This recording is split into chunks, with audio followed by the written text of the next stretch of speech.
Hello साथियों, आप सभी का स्वागत है आपके अपने YouTube channel CDP queen Himanshi ma'am पर। तो साथियों, हम कर रहे हैं अपनी यूपी टेट और सीटेट से संबंधित हिंदी की प्रैक्टिस क्लास, जो कि बहुत ही शानदार चल रही है हमारी क्लासेस। आप लोग इनको लगातार देखते रहिए।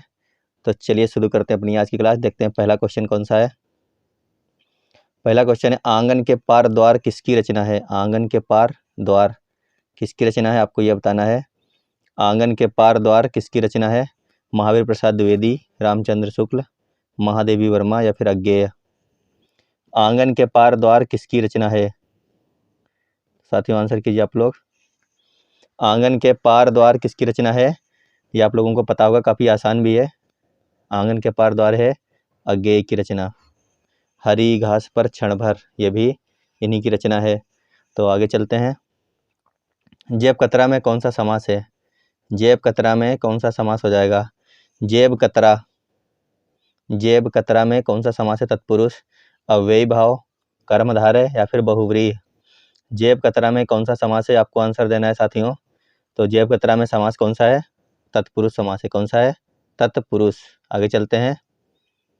निम्नलिखित शब्दों में से किसमें विसर्ग संधि है, आपको बताना है विसर्ग संधि किसमें है। एतव में है, नरेंद्र में है, सज्जन में है, सदैव में है।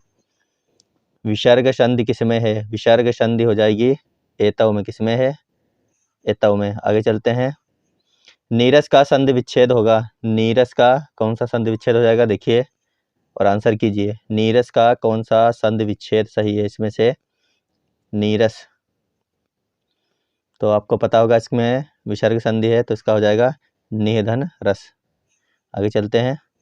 जुलूस किस भाषा का शब्द है। क्या जुलूस जो है वो किस भाषा का शब्द है। पुर्तगाली, अरबी, तुर्की या फिर फारसी।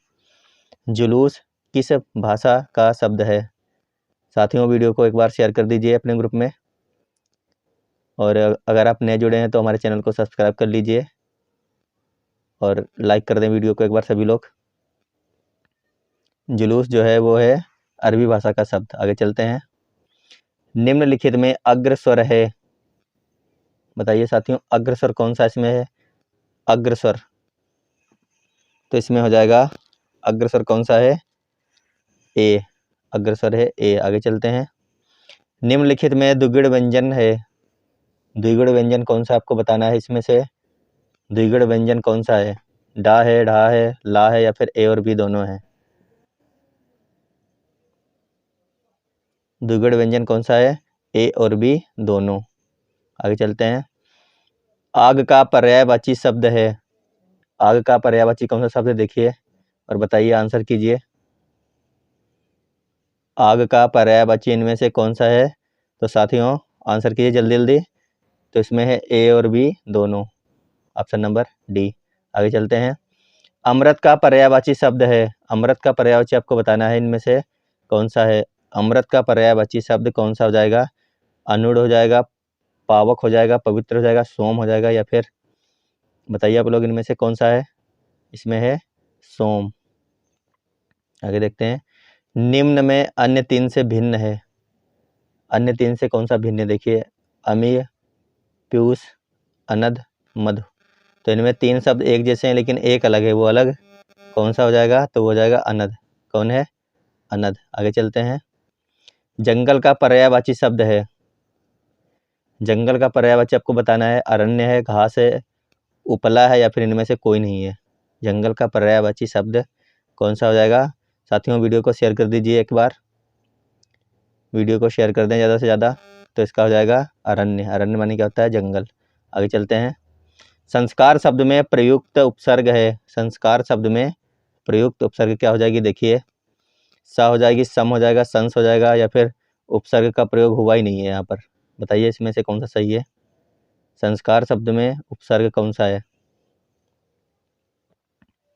संस्कार शब्द में कौन सा उपसर्ग लगा है, सम लगा है। कौन सा है, सम। आगे चलते हैं।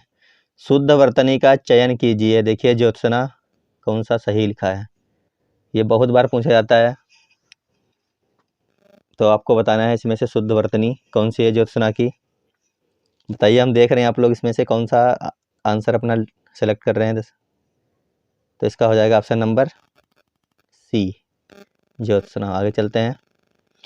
भारतीय संविधान की 8वीं अनुसूची में शामिल भाषाओं की संख्या कितनी है? भारतीय संविधान में जो 8वीं अनुसूची है उसमें जो संख्या शामिल है वो कितनी है? आपको ये बताना है। 14 हैं, 15 हैं, 18 या फिर 22 हैं? तो आपको पता होगा साथियों कितनी भाषा हैं? 22। आगे चलते हैं। जो गणना योग्य ना हो, क्या बताना है? जो गणना योग्य ना हो उसके लिए एक शब्द बताना है। नगण्य हो जाएगा, गण्य हो जाएगा, असंख्य हो जाएगा, अधिगण्य हो जाएगा। बताइए कौन सा होगा इसमें? जो गणना योग्य ना हो। साथियों आप लोग तैयारी करते रहिए अच्छी तरीके से। टेट का एग्जाम होते ही हम लोग आपकी सुपर टेट की क्लासें लेना शुरू कर देंगे तुरंत। तो आप लोग इसका आंसर कीजिए। तो इसका सही आंसर कौन सा हो जाएगा? नगण्य। क्या हो जाएगा? नगण्य, यानी ऑप्शन नंबर ए। आगे चलते हैं। अभिज्ञ का अर्थ है, आपको बताना है इसका क्या अर्थ होगा। अभिज्ञ, न जानने वाला, जानने वाला, कम जानने वाला या फिर मूर्ख। अभिज्ञ का अर्थ क्या हो जाएगा? न जानने वाला, जानने वाला, कम जानने वाला, मूर्ख। तो इसमें अभिज्ञ का अर्थ है जानने वाला। आगे चलते हैं। बचपन और जवानी के बीच की अवस्था को क्या कहा जाता है? बचपन और जवानी के बीच की अवस्था को क्या कहते हैं? नवयुवा, नवोढ़ा, वयासंध या फिर वयस्कता। आपको आंसर देने इन चारों में से कौन सा सही है? बचपन और जवानी के बीच की अवस्था को क्या कहा जाता है? तो इसका है वयासंध। आगे चलते हैं। उपेक्षा का विलोम शब्द है, उपेक्षा का विलोम बताना है। क्या हो जाएगा? उत्प्रेक्षा, समीक्षा, अपेक्षा या फिर लौकिक। उपेक्षा का विलोम क्या हो जाएगा साथियों? उपेक्षा का हो जाएगा अपेक्षा। क्या हो जाता है? अपेक्षा। आगे चलते हैं। परोक्ष का विलोम शब्द है, परोक्ष का विलोम शब्द क्या होगा? सपरोक्ष, रुच्छ, प्रत्यक्ष या फिर स्थूल। परोक्ष का हो जाएगा प्रत्यक्ष। क्या हो जाएगा? प्रत्यक्ष। आगे चलते हैं। माथा ठनकना का अर्थ है, माथा ठनकना का क्या अर्थ होगा? आपको यह बताना है। सिर दर्द होना, शक हो जाना, घाटा लगना या फिर सिर में चोट लगना। माथा ठनकना का अर्थ क्या हो जाएगा? आंसर कीजिए आप लोग।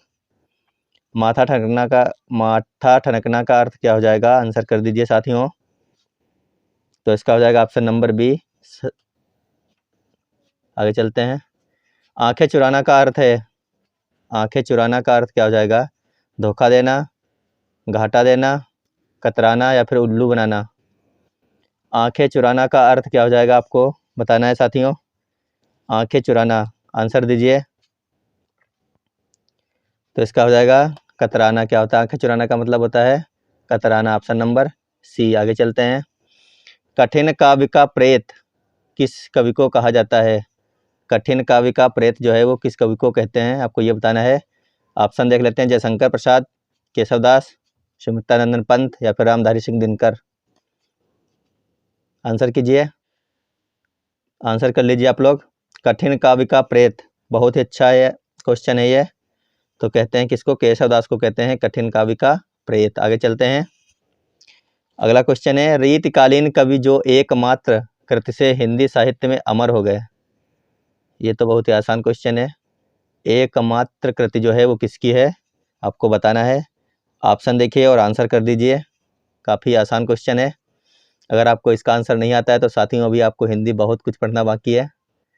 तो आप इसका आंसर कर दीजिए। इसका है बिहारी। इनकी एकमात्र कृति कौन सी है? बिहारी सत सही। आगे चलते हैं।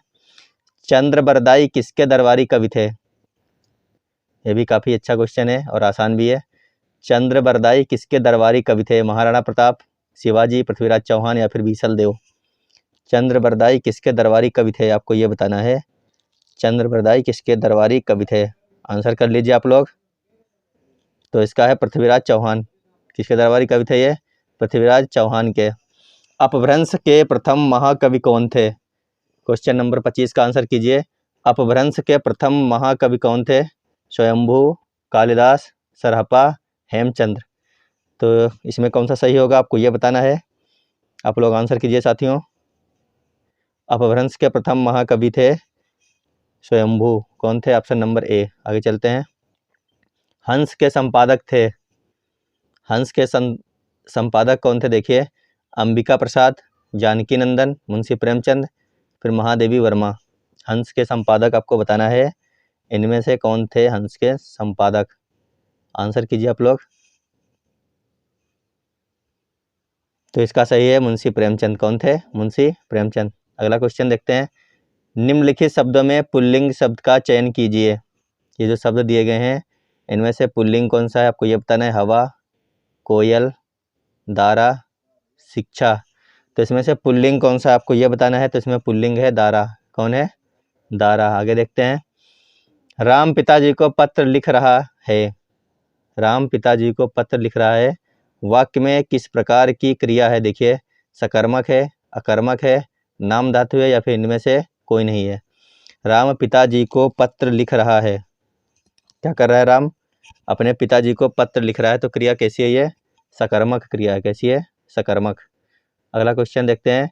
निम्नलिखित में कौन सा शब्द विशेषण है? विशेषण बताना है आपको कौन सा है। ये देखिए, बुढ़ापा, दौड़, क्रोध, शांत। तो इसमें विशेषण कौन सा है? बहुत ही आसान क्वेश्चन है साथियों। विशेषण कौन सा है? विशेषण कौन सा इसमें है? शांत है। कौन सा है? शांत। आज का अंतिम क्वेश्चन। निम्नलिखित में पुरुषवाचक सर्वनाम है। आपको बताना है इनमें से पुरुषवाचक सर्वनाम कौन सा हो जाएगा। तू, जो, कोई, क्या। तो साथियों आप लोग कमेंट बॉक्स में बताइएगा कि आपके 30 में से कितने उत्तर सही निकले हैं। और अगर आप नए जुड़े हैं तो चैनल को सब्सक्राइब कर लीजिए और वीडियो को लाइक कर दें। और क्लास ख़त्म होने के बाद ज़्यादा से ज़्यादा लोगों के पास शेयर कर दीजिए। वीडियो देखने के लिए धन्यवाद। इसका हो जाएगा ऑप्शन नंबर ए। तू जो है वो कैसा शब्द है? पुरुषवाचक सर्वनाम है ये। तो साथियों वीडियो देखने के लिए धन्यवाद। Bye bye.